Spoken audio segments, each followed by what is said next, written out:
You know, I've seen quite a few questions out there, people wondering how two teams in the Call of Duty League, the first inaugural season to start, of course, next year, guys, but still, as it approaches, a lot of questions out there about those two teams, that being the LA OpTic alongside the Atlanta FaZe, and how they somehow kept their old organization names into the new league. Now, first of all, OpTic Gaming, when it comes to them, they are much more easy to explain than when it comes to Atlanta FaZe, which I'll explain in a second here. That is, during the Immortals Gaming Club acquisition of Infinite Entertainment, along with that, they did buy the OpTic Gaming brand exclusively to be used in the Call of Duty League and only in Call of Duty Esports. As well as many of you guys know by now, OpTic Gaming are done. Besides, when it comes to Call of Duty, that's the only esport to ever use that name again, and that follows the exact rule you need to, where apparently when it comes to this Call of Duty League, much like Overwatch League, your name or your brand being used in that league must be exclusive to it. That means when it comes to other leagues, you must have different names. So for Overwatch, you know, LA Valiant, they're owned by Immortals Gaming Club. They have the LA Valiant for Overwatch League. They have LA OpTic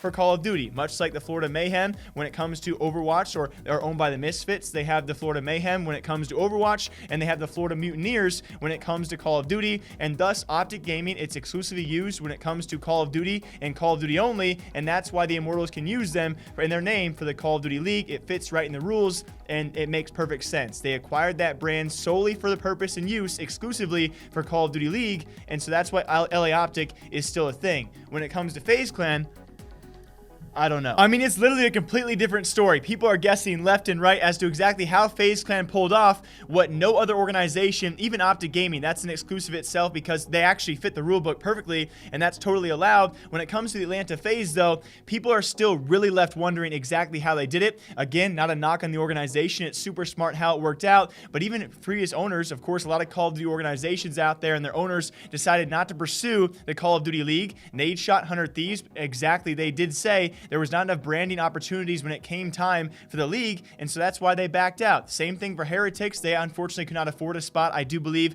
not enough investment, but the Heretics owner, thanks to Adam Fitch, he came forward and said he had no clue, and he speculates other owners as well had no clue you could actually involve part of your name in your branding, which is obviously a big reason why we don't see a lot of Call of Duty organizations actually in the league itself. And when confronted about this, the Atlanta Ventures, who partnered with FaZe Clan to bring the Atlanta FaZe, the CEO, and when actually confronted by Adam Fitch in an interview, again, link down below for all of you guys, he said, what?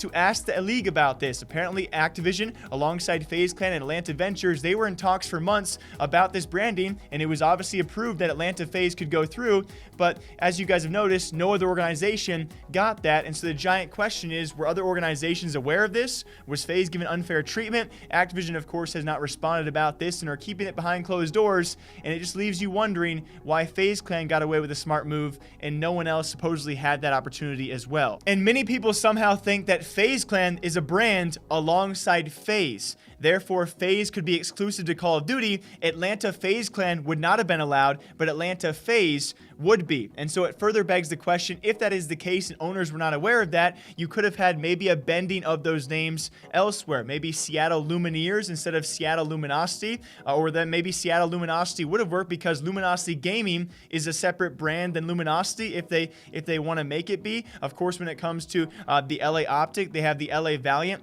and they have they're not going to be the LA Immortals, but it's Immortals Gaming Club. So could LA Immortals be a thing because it's not Immortals Gaming Club? It's a separate brand. When it comes to Envy, what if they bring back their old name for their Call of Duty roster and they become the Dallas Envious? It's not Envy. So would that have been allowed too? It draws so many questions to my head. I am very curious why FaZe Clan, obviously Atlanta Ventures, have not really commented about this. They are choosing to avoid doing so, and I'm very surprised that owners are not pressing Activision when they have paid such a steep price. If I was an organizational owner, I had to change my name exclusively for the league because they want to follow some Overwatch rules, but over there Atlanta FaZe becomes a thing, and I just paid $25 million plus 7 to 10 player salaries and retirements and 401k and housing. I'd be pretty pissed off and wondering how they got away with it.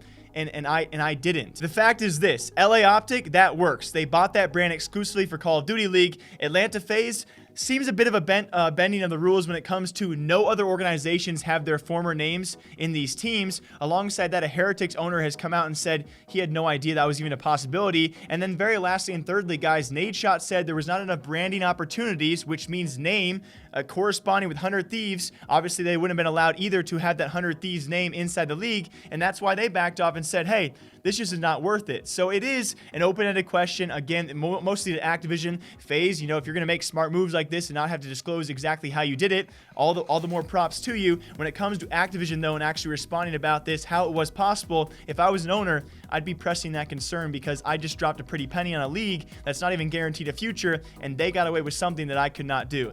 Until next time, I hope you guys all enjoy breaking down Call of Duty Esports gaming news here every single day. If you guys have a story for me, my DMs are always open, as well as the comment section. Thank you all for watching. You guys are great as always. I'll see y'all back here sometime soon. Peace.